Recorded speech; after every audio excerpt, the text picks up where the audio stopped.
Hello students, आज हम लोग साइंस का चैप्टर 8 आगे कंटिन्यू करेंगे और पढ़ेंगे movement and locomotion. The movement of organisms from place to place is known as locomotion. Organism जब एक जगह से दूसरी जगह मूवमेंट करते हैं उसी मूवमेंट को हम लोग कहते हैं लोकोमोशन। अगर एग्जाम में पूछा गया व्हाट इज लोकोमोशन तो हम क्या लिखेंगे? ये लिखेंगे locomotion is the movement of organism from one place to another place. Locomotion एक ऑर्गेनिज्म का मूवमेंट है वन प्लेस से अनदर प्लेस तक।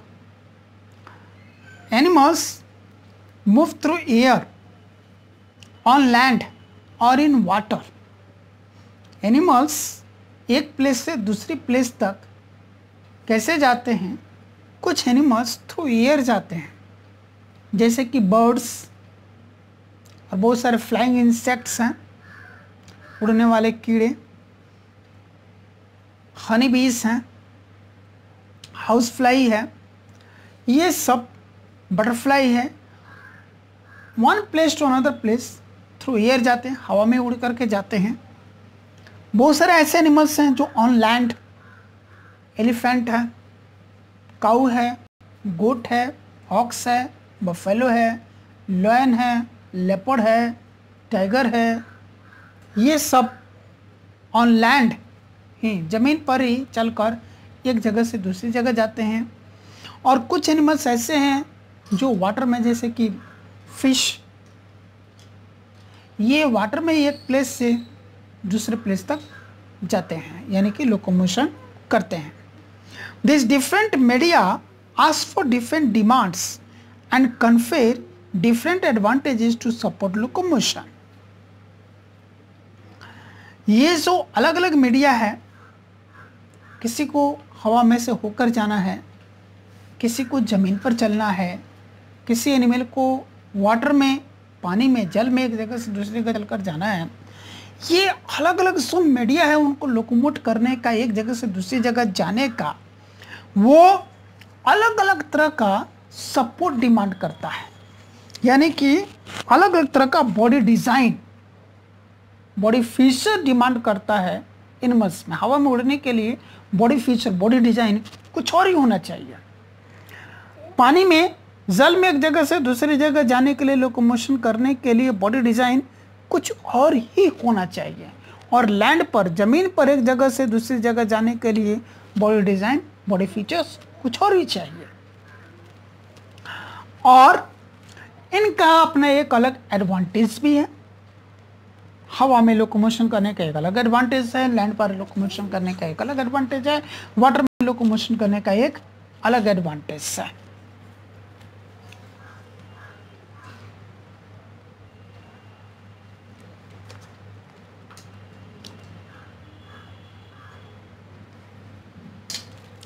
Animals however move more freely.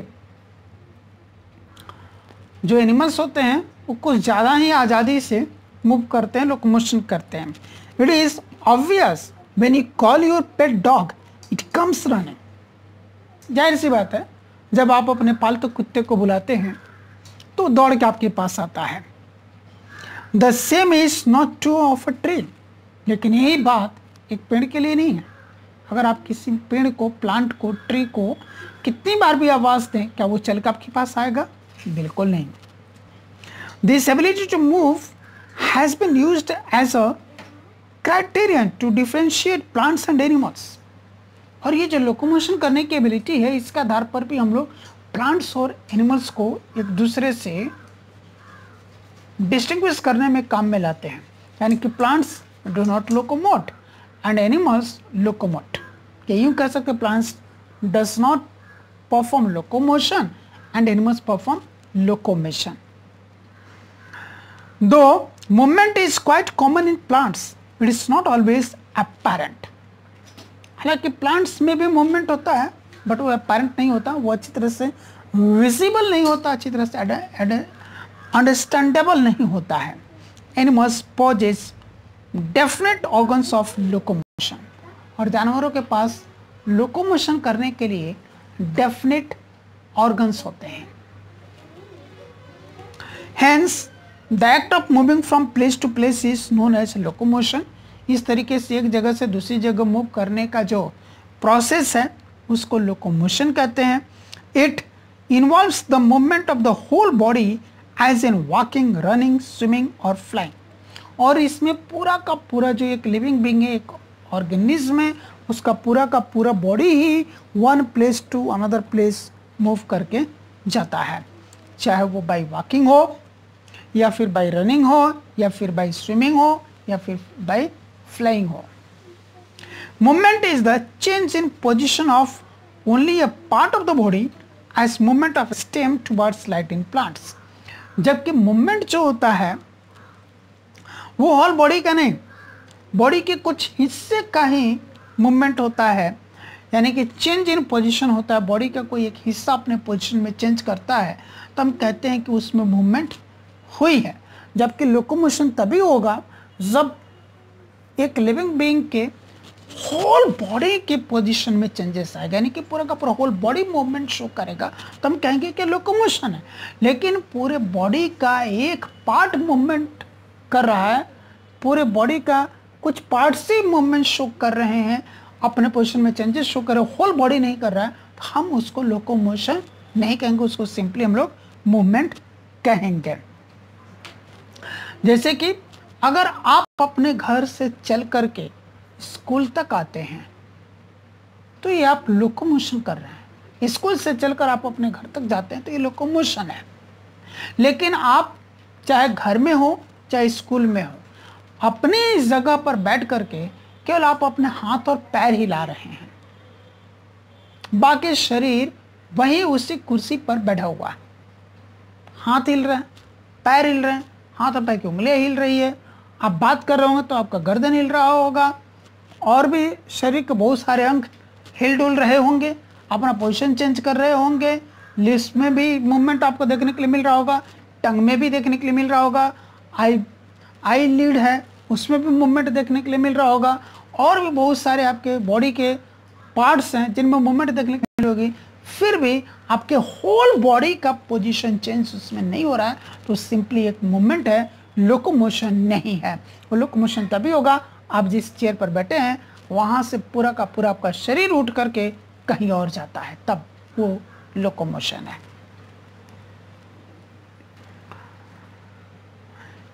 Movement का एक एग्जांपल इसमें भी है प्लांट्स के बारे में. अगर प्लांट का जो स्टेम है वो टुवर्ड्स लाइट ग्रो कर रहा है तो हम कहेंगे कि उसमें मूवमेंट है, ये नहीं कहेंगे कि उस प्लांट में लोकोमोशन है. Next, why animals need locomotion. Animals को, जानवरों को लोकोमोशन की जरूरत क्यों होती है? Locomotion helps the animals in many ways. Locomotion जो है जानवरों की बहुत सारे वेज में हेल्प करता है. Look at the mode of nutrition in plants and animals.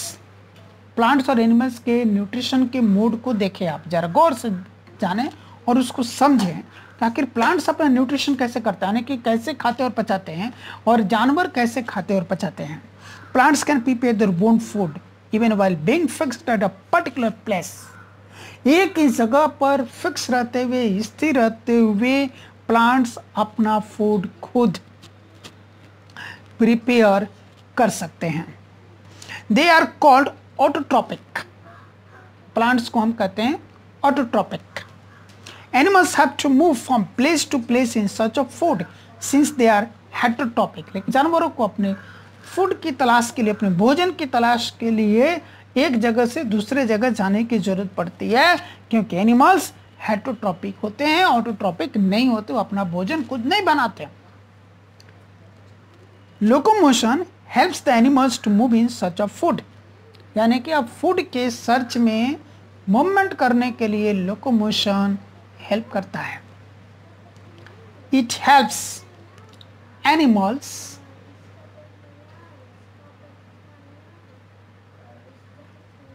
to find their partners for reproduction and to move to favorable areas for egg laying or rearing of the young ones.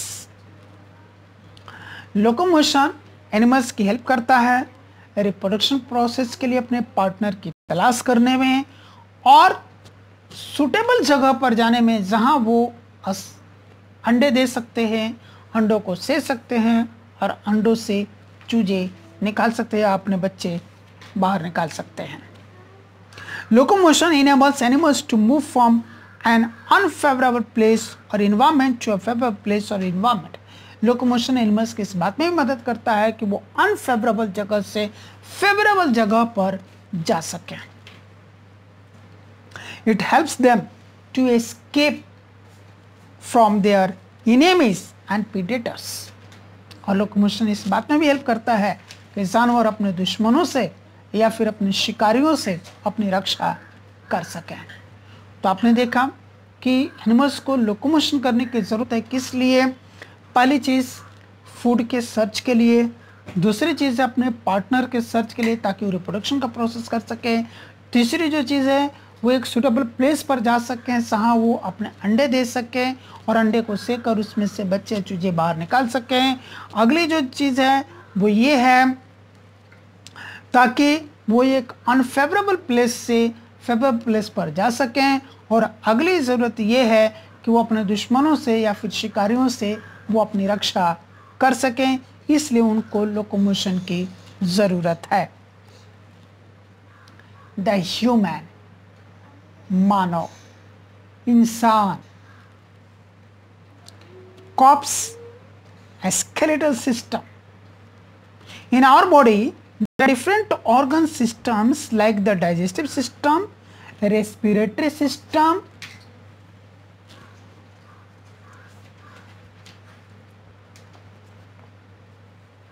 circulatory system and so on।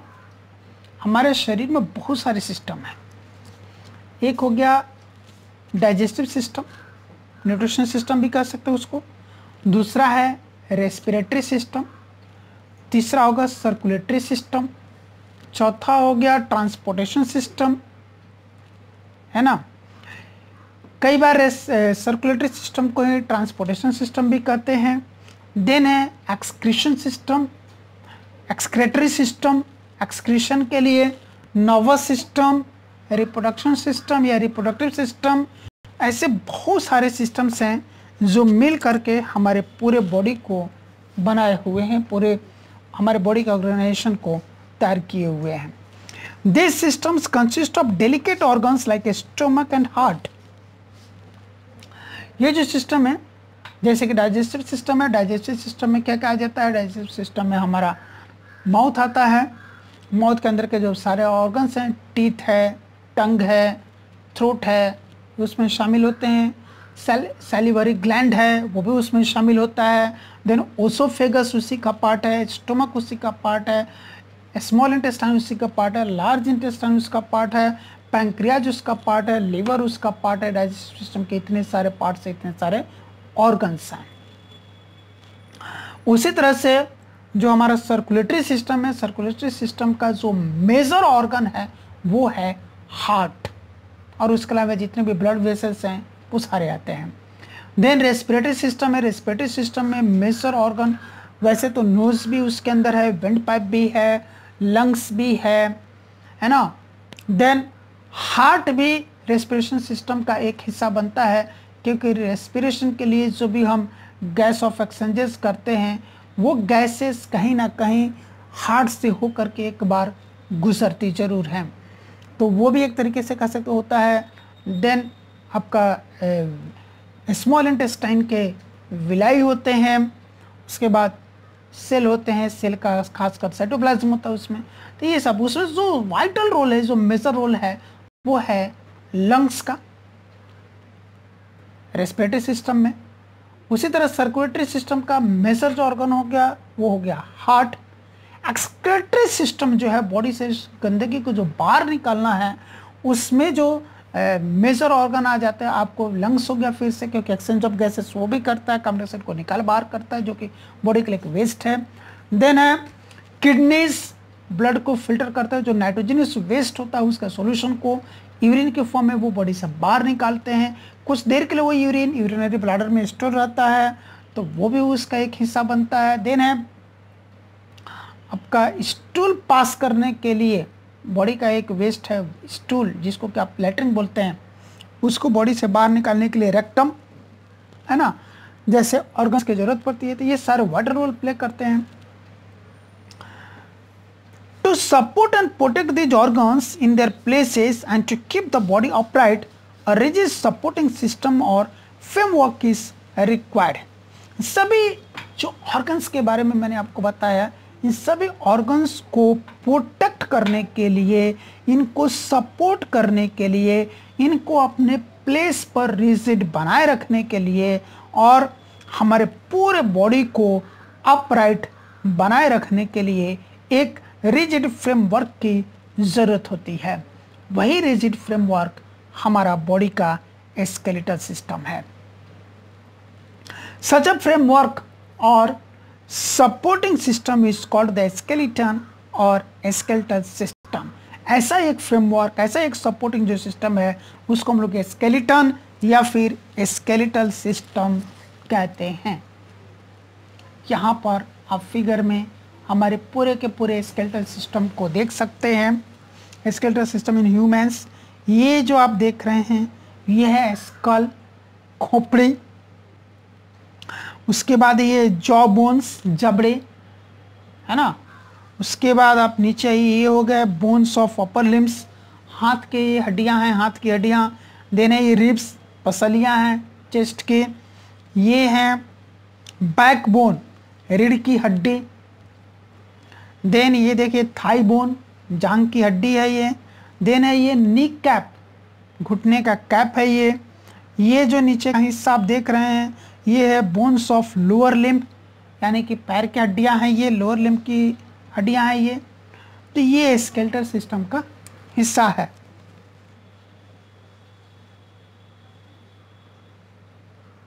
ये skeletal system consist of bones and cartilages present in the body from head to toe. Skeletal system में हड्डियां होती हैं और cartilages होते हैं जो सिर से लेकर के पैर तक होते हैं। Bones are hard and are present in the skull, backbone और spine as vertebral column consisting of vertebrae, chest as ribs and the limbs. हड्डियां क्या होती है, बोन्स क्या होती है, हार्ड होती हैं और ये कहाँ कहाँ प्रेजेंट होते हैं, स्कल यानी कि खोपड़ी में, बैकबोन रीढ़ की हड्डी में, स्पाइन जिसको कि हम लोग वर्टिब्रल कॉलम भी कहते हैं उसमें, देना चेस्ट में रिब्स की जगह, यहाँ पर दिखाया था आपको चेस्ट में मैं रिब्स, पसलियाँ, ये भी हड्डियाँ ही हैं। देन है लिम्स में, ये upper limb, hand, lower limb, leg, इनमें भी हड्डियाँ होती है। इन सभी जगहों पर आपको बोन्स मिलेंगे जो कि हार्ड होते हैं। उसके बाद an adult human skeleton consist of 206 bones. एक जो एडल्ट वयस्क जो इंसान होता है, वयस्क मानव होता है, एडल्ट ह्यूमन बीइंग होता है, उसके बॉडी में कुल 206 हड्डियां होती हैं। Some parts of the skeleton protect internal organs. Skeleton का कुछ जो पार्ट्स है वो इंटरनल ऑर्गन्स को प्रोटेक्ट करता है, जैसे कि जो स्कल है वो ब्रेन को प्रोटेक्ट करता है। स्कल के अंदर ही हमारा ब्रेन होता है जो पूरे बॉडी का मास्टर कंट्रोलर है। होल बॉडी को in each and every sense control करने का अगर कोई काम करता है तो वो है ब्रेन, और ब्रेन को प्रोटेक्ट कौन करता है, ब्रेन को प्रोटेक्ट करता हमारा स्कल, खोपड़ी। उसी तरह से नर्वस सिस्टम का एक बहुत ही वाइटल जो ऑर्गन है, इंपॉर्टेंट ऑर्गन है, जो वाइटल रोल प्ले करते, इंपॉर्टेंट रोल प्ले करता है, वो है हमारा स्पाइनल कॉर्ड जिसको कि वर्टिब्रल कॉलम भी कहते हैं, और उसको प्रोटेक्ट करता है हमारा बैकबोन, रीढ़ की हड्डी। तो इस तरीके से कुछ हमारा जो स्केलेटन है वो हमारे इंटरनल ऑर्गन्स का प्रोटेक्शन करता है।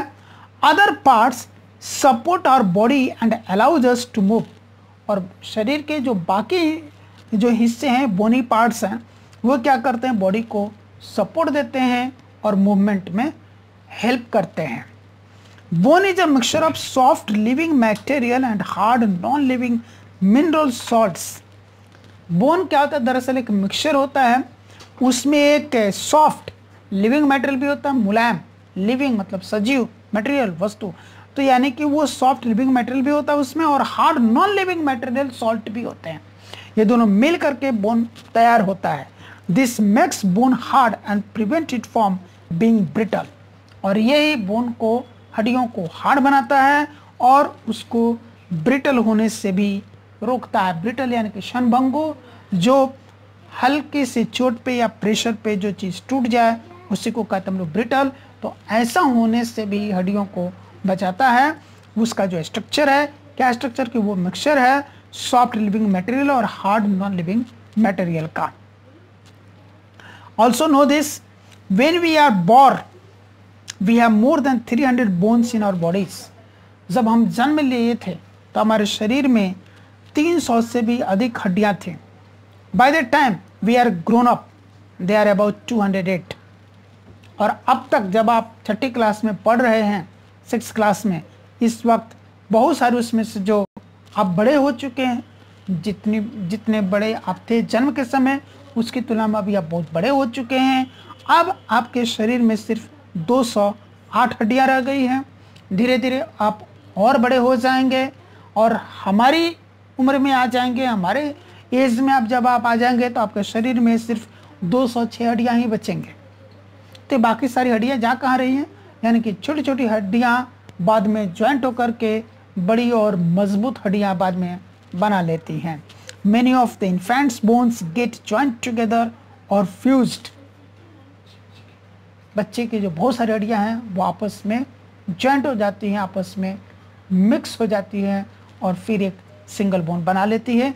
इसीलिए जहाँ जन्म के समय 300 से ज़्यादा हड्डियाँ थी, वो जवानी में सिर्फ 206 रह जाती हैं। देन है parts of skeletal system. Skeletal system के क्या क्या पार्ट्स हैं उसके बारे में जाने हम लोग।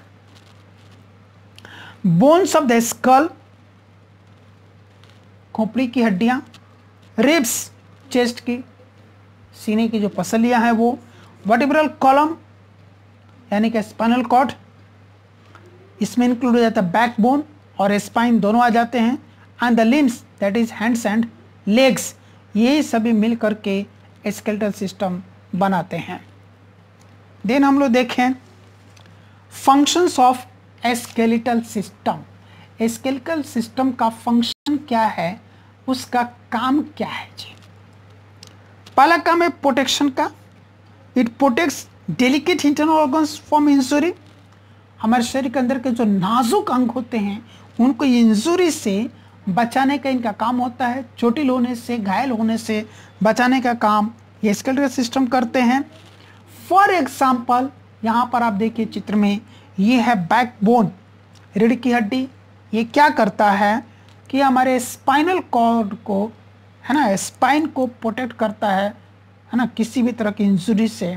ये रिब केज, पसलियों का एक जाल सा बना हुआ है चेस्ट के पास, इसी के अंदर लंग्स और हार्ट होते हैं। लंग्स और हार्ट जैसे डेलिकेट ऑर्गन्स को प्रोटेक्ट करने का ये काम करता है। ये स्कल, खोपड़ी, इसके अंदर ब्रेन होता है, यह हमारे ब्रेन को प्रोटेक्ट करता है किसी भी तरह के इंजुरी से।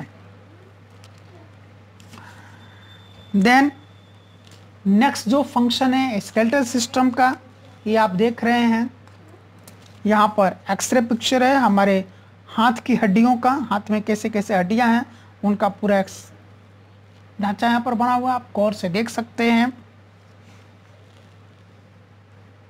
ये देखिए, ये है bones of the upper limbs, हाथ की हड्डियां हैं, और ये bones of the lower limb यानी कि पैर की हड्डियां हैं।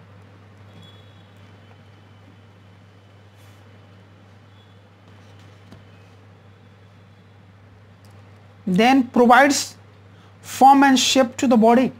और स्केलेटल सिस्टम क्या करता है, हमारे बॉडी को या किसी भी लिविंग बीइंग के बॉडी को एक शेप देता है, एक आकार देने का काम करता है। And movement, bones provide a surface to which muscles are attached. हड्डियां क्या करती हैं, एक ऐसा सरफेस प्रदान करती हैं जहां से मसल्स यानी कि मांसपेशियां जुड़ी होती हैं। And contraction and relaxation of muscles produce movement, और उन्हीं मसल्स का कॉन्ट्रैक्शन और रिलैक्सेशन जो होता है, उनका फैलना और सिकुड़ना जो होता है, उसकी वजह से बॉडी में मूवमेंट आती है। ऑल्सो नो दिस, इसको भी जाने, how many bones does the giraffe have in its long neck. Giraffe की लंबी गर्दन में कितनी हड्डियां होती है? Only 7, just like yours. उनकी गर्दन में सिर्फ 7 हड्डियां होती है, जैसे कि आपकी गर्दन में 7 हड्डियां हैं। अब इसके आगे की जो बातें हैं ज्वाइंट से, ये हम लोग नेक्स्ट क्लास में पढ़ेंगे।